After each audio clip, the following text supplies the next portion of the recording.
Meanwhile hero Helen Cargill kingdom of Hildrin पहुंच चुका था। किंग ने उसका वार्म वेलकम किया, पूरे कॉन्फिडेंस के साथ बोलते हुए कि उसे पूरा भरोसा है कि हेलेन ये मिशन एक्सेप्ट करेगा। हेलेन ने बिना एक पल सोचे एक्सेप्टेंस कंफर्म कर दी।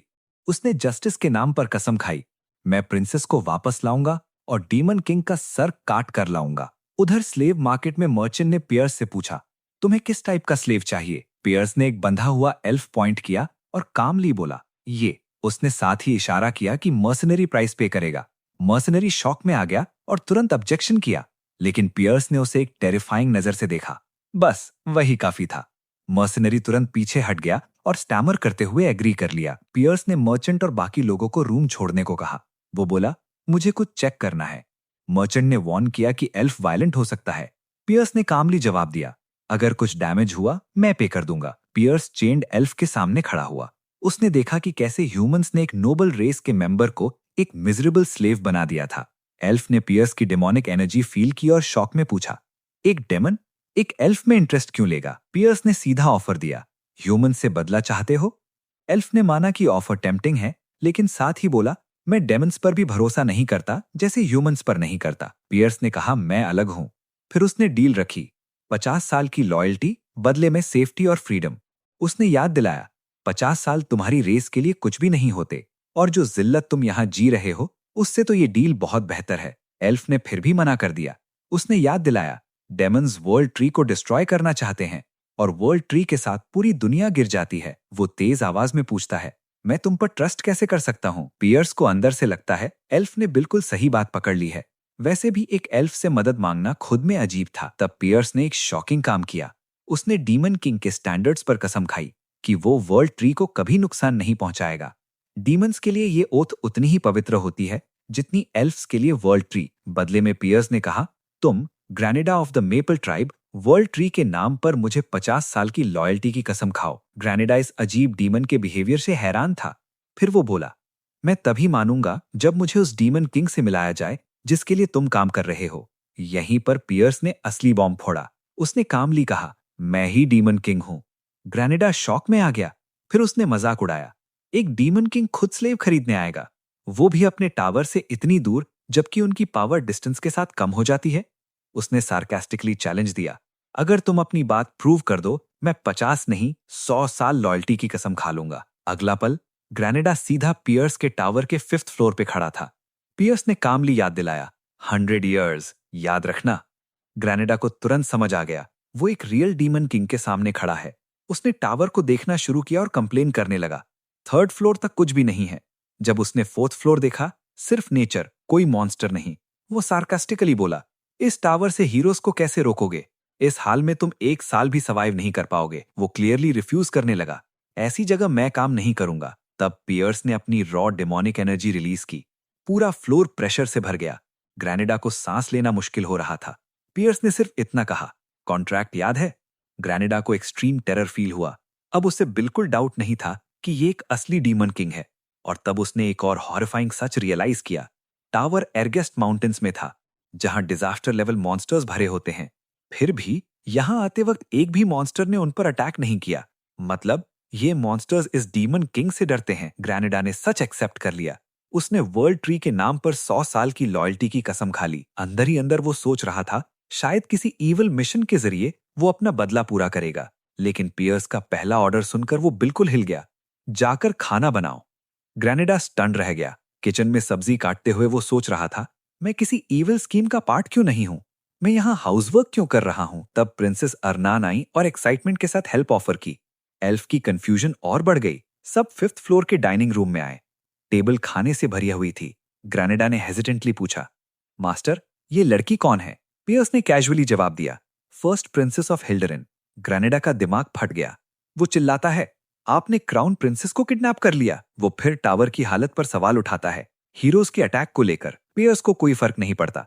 वो सिर्फ बोलता है, तुम्हें इसी रीजन से खरीदा है, तुम्हारी कुकिंग बहुत अच्छी है। प्रिंसेस भी मुस्कुराते हुए बोलती है कि मैंने भी हेल्प की है। ग्रैनेडा पूरी तरह कंफ्यूज हो चुका था। आखिर वो पूछता है, आखिर ये सब चल क्या रहा है? फिर सीन शिफ्ट होता है 4th फ्लोर पर। ग्रैनेडा बोलता है, क्या आप मुझे 4th फ्लोर पर हीरोज से लड़वाने वाले हैं? पियर्स सीधा मना कर देता है। उस स्टेज पर अगर हीरोज वहां तक पहुंच गए तो गेम पहले ही खत्म हो चुका होगा। क्योंकि इसका मतलब ये होगा कि उन्होंने एरगेस्ट माउंटेन्स क्रॉस कर लिए होंगे। यहीं पर पियर्स ने ग्रेनाडा को अपना असली प्लान बताया। वो उसे स्पाई बनाना चाहता था जो उसकी तरफ से ह्यूमन वर्ल्ड में अनरेस्ट क्रिएट करे। लेकिन उसने क्लियर किया कि उससे पहले एक और चीज जरूरी है। उसे एल्फ की स्किल्स टेस्ट करनी थी। ये सुनकर ग्रेनाडा खुद भी अमेज्ड हो गया। वो बोलता है कि डीमन किंग के टावर के अंदर डीमन किंग को कैसे हराया जा सकता है। पियर्स ने ड्यूअल की कंडीशंस रखी। सिर्फ एक हाथ से फाइट करेगा, डीमनिक एनर्जी यूज नहीं करेगा, और अगर ग्रेनाडा जीत गया तो कॉन्ट्रैक्ट के 50 साल कम हो जाएंगे। ग्रेनाडा ने बिना हिचकिचाए चैलेंज एक्सेप्ट कर लिया और प्रॉमिस किया कि इस ड्यूअल में अपनी पूरी जान लगा देगा। लड़ाई शुरू हुई, फास्ट और सडन मूवमेंट्स के साथ। पियर्स ने उसकी मूवमेंट्स की तारीफ की, जो इतने सालों की स्लेवरी के बाद भी वीक नहीं हुई थी। वो पूछता है क्या ग्रेनाडा ने 4th फ्लोर से माना अब्जॉर्व कर लिया है या अपनी फिजिकल एबिलिटीज एनहांस कर ली हैं। उसका फाइटिंग स्टाइल बिल्कुल एल्फ रेस के लायक है। ग्रेनाडा ने पावरफुल मैजिकल अटैक किया और प्रूव कर दिया कि वो नॉर्मल एल्फ से काफी ज्यादा स्ट्रांग है। उसने पियर्स को वार्न किया कि मुझे अपोनेंट चूज करना तुम्हारी बहुत बड़ी मिस्टेक हो सकती है।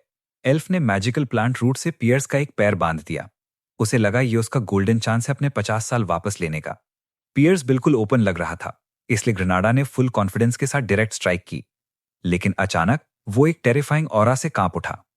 उसे याद आ गया वो किसके सामने खड़ा है। पियर्स ने कामली कहा कि वो अपना प्रॉमिस निभाएगा, डीमनिक एनर्जी यूज नहीं करेगा और अपनी पावर कंट्रोल करेगा ताकि ग्रेनाडा जिंदा रहे। ग्रेनाडा पैनिक में उसे रोकने की कोशिश करता रहा, लेकिन पियर्स का एक पावरफुल अटैक ही काफी था। ड्यूअल वहीं खत्म हो गया।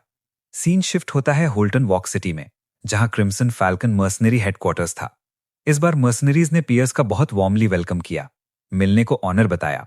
पियर्स ने उनकी सर्विसेज 1 साल के लिए हायर करने का ऑफर दिया। लीडर ने तुरंत हाँ बोल दी और बजट पूछ लिया, जबकि एक मेंबर साइड में गुस्से में मम्बल कर रहा था कि उनका लीडर उसी आदमी के आगे चिपक रहा है जिसने उनकी पिटाई की थी। पियर्स ने गोल्ड से भरा एक हैवी बैग एडवांस पेमेंट के तौर पर फेंक दिया। मर्सनरीज ने ड्रामेटिक अंदाज में अपनी एटर्नल लॉयल्टी डिक्लेयर कर दी, जबकि लीडर सीक्रेटली फ्यूचर में उन्हें रिप्लेस करने के बारे में सोच रहा था। पियर्स ने ऑर्डर दिया कि जो आदमी उसके साथ आया है उसे टीम में इंक्लूड किया जाए। अब वही उन तक ऑर्डर्स पहुंचाएगा। पहले थोड़ा हेजिटेशन हुआ। ग्रेनाडा आगे बढ़ा और उसने अपना इंट्रोडक्शन दिया। जब मर्सनरीज ने उसका स्मैश्ड फेस देखा, जो पियर्स की पिटाई का रिजल्ट था, तो उनके चेहरों पर दुख और आंसू आ गए। सबने उसे गले लगा लिया। उन्हें लगा ये भी उन्हीं की तरह सफर कर चुका है। पियर्स ने सोचा कि ये मर्सनरीज देखने में एवरेज हैं, लेकिन एरगेस्ट रीजन के प्रोफेशनल्स हैं और इजीली रिप्लेस नहीं किए जा सकते। उसे याद आया कि हिल्ड्रिन किंगडम की रिक्वेस्ट पर सिर्फ एक हीरो ने हाँ बोली है, हीरो हेलेन कारगिल, जिसने डीमन किंग ऑफ लस्ट को हराया था। पियर्स ने मर्सनरीज को अपना पहला मिशन रिवील किया, हीरो हेलेन कारगिल के बारे में इन्वेस्टिगेशन करना, जो हिल्ड्रिन किंगडम के लिए काम कर रहा था। मर्सनरीज ने सीरियसनेस और एंथुजियाज्म के साथ ऑर्डर एक्सेप्ट कर लिया। पियर्स टावर वापस लौट आया और नेक्स्ट स्टेप के बारे में सोचने लगा। हीरो का मैटर ग्रेनाडा पर छोड़कर उसने डिसाइड किया कि अब अपने पर्सनल पावर बढ़ाने का टाइम आ गया है, क्योंकि उसने अपने सारे डीमनिक एनर्जी पॉइंट्स बेच दिए थे, जो यूजुअली टावर या किंग को एनहांस करने में लगते हैं। अब उसके पास पावर बढ़ाने का सिर्फ एक ही ऑप्शन था। उसकी चॉइस थी स्पिरिट ब्लॉसम, एक माना क्रिस्टल जो नेचर की एनर्जी अब्जॉर्व करके उगता है और उसे खाने वाले को इमेंस पावर देता है। उसने सोचा कि अर्गेस्ट माउंटेन्स, जहां हार्श माना स्टॉर्म्स और डिजास्टर लेवल मॉन्स्टर्स रहते हैं, वहां की नेचर अभी तक बिल्कुल अनटच्ड है। इस वजह से वहां के स्पिरिट फ्लावर्स सालों तक माना अब्जॉर्व करके एक्सट्रीमली प्योर हो जाते हैं। ये जगह एक बड़ी ट्रेजर जैसी थी, चाहे ये डीमनिक एनर्जी से कम इफेक्टिव हो, लेकिन कुछ न होने से बेहतर था। जैसे ही वो ढूंढने जाने का डिसाइड करता है, गॉर्डन उसे वार्न करता है, बिना प्रिपरेशन के जाना नीडल को हे स्टैक में ढूंढने जैसा है और मॉन्स्टर्स मौका मिलते ही अटैक कर देंगे। पियर्स ने कॉन्फिडेंस से कहा कि मॉन्स्टर्स को हैंडल करना उसके लिए ईजी है, लेकिन माना डिटेक्टर के बिना फ्लावर्स ढूंढना मुश्किल है। गॉर्डन की बात सही थी। तभी डोर पर हल्की सी नॉक हुई। प्रिंसेस अरनान ने दरवाजा खोला। सर पर एक क्यूट ब्लू स्लाइम क्रीचर बैठा हुआ था और पूछा क्या वो बिजी है। पियर्स और गॉर्डन उसे देखकर सरप्राइज हो गए। प्रिंसेस खुशी खुशी भागती हुई बाहर चली गई, एलिमेंटल स्पिरिट्स के साथ खेलने लगी। जगह उसे बहुत मजा आ रहा था। उसने एक्साइटमेंट से कहा कि वो रिसेंटली बोर हो रही थी और पियर्स को याद दिलाया कि उसने प्रॉमिस किया था कि 4th फ्लोर को अपनी मर्जी से डेकोरेट करने देना है। पियर्स हैरानी से उसे देख रहा था। प्रिंसेस ने ऑलरेडी पूरा फ्लोर अपने टेस्ट के हिसाब से डेकोरेट कर दिया था। वो सोचने लगा कि ये लड़की आगे और क्या-क्या करेगी, और ये ख्याल ही कितना क्रेजी है कि कोई डीमन किंग के टावर को डेकोरेट करे। प्रिंसेस ने शर्मीली सी स्माइल के साथ उसकी तरफ देखा और माना कि उसे बिल्कुल भी एक्सपेक्टेशन नहीं थी कि उसे टावर के बाहर जाने दिया जाएगा। फिर भी वो खुश थी कि कम से कम देखने तो आ पाई। अचानक पियर्स ने उसे अपनी बाहों में उठाया और बोला, टाइटली पकड़ के रखना, इससे पहले कि प्रिंसेस समझ पाती क्या हो रहा है, पेयर्स उसे लेकर टावर से सीधा स्काई में फ्लाई कर गया। वो तेजी से आसमान में उड़ रहे थे। प्रिंसेस ने नीचे दुनिया को देखा, आंखें हैरत से खुली हुई। उसने कहा कि जब उसे किडनैप किया गया था तब सब कुछ अंधेरा था, इसलिए वो कभी दुनिया की खूबसूरती देख ही नहीं पाई थी। सूरज उगता हुआ, बादल और खुला आसमान, सब कुछ उसे मेस्मराइज कर रहा था। वो धीरे से बोल पड़ी कि दुनिया कितनी वास्ट और बड़ी है। उसे पैलेस की अपनी मोनोटोनस लाइफ याद आ गई। रोज वही मैजिकल ट्रेनिंग, वही रूल पढ़ना, हर दिन बिल्कुल पिछले जैसा। उसे लगता था कि वो पूरी जिंदगी ऐसे ही बिता देगी और ऐसे ही मर जाएगी। उसने पेयर्स से कहा कि शायद वो अकेली इंसान है जो एरगेस्ट माउंटेन्स के ऊपर से उड़ी है। पेयर्स को इस बात से कोई फर्क नहीं पड़ा। उसने उसका ध्यान काम पर लाते हुए कहा कि अब जो उसे करना है उस पर फोकस करे। अरनान ने रिक्वेस्ट की कि पेयर्स उसे उसके नाम से बुलाए, क्योंकि उन्हें काफी टाइम साथ रहना होगा।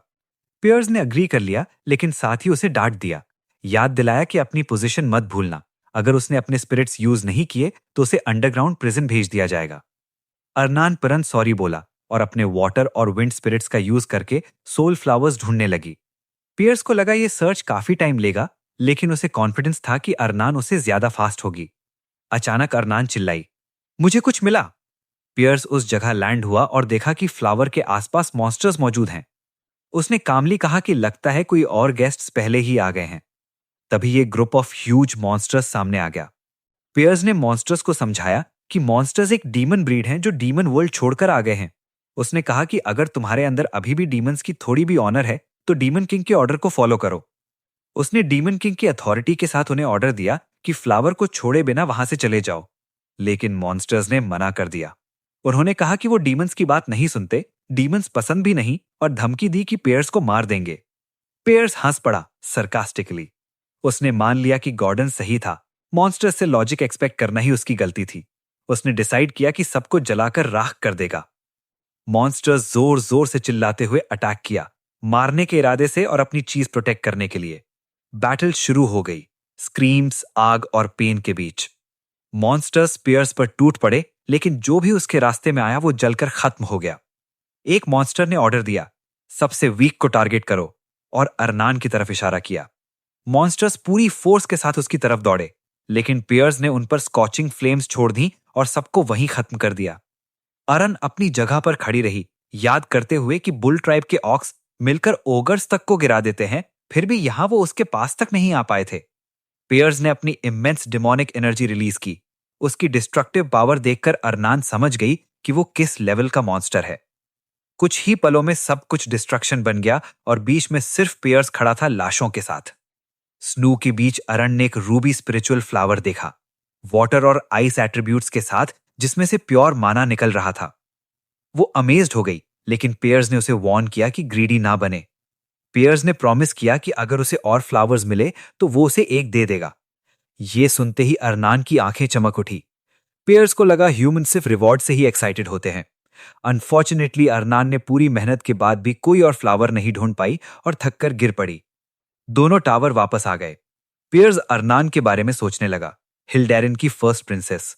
उसने धीरे से कहा कि शुरू में उसे लगा ये गलती है, लेकिन अब लग रहा था कि वो उससे ज्यादा यूजफुल है जितना उसने सोचा था। तब गॉर्डन आया और उसने बताया कि उसे ग्रेनाडा का एक सडन कॉल आया था। ग्रेनाडा ने बताया कि हीरो हिलान, कारगिल और 32 और हीरोज कैपिटल छोड़ चुके हैं, लेकिन वो एरगेस्ट माउंटेन्स की तरफ नहीं जा रहे हैं। वो क्लासिक हीरो रूट फॉलो करेंगे, पहले टीम बनाएंगे, फिर विलेजर क्वेस्ट्स, और धीरे धीरे स्ट्रांग होते जाएंगे।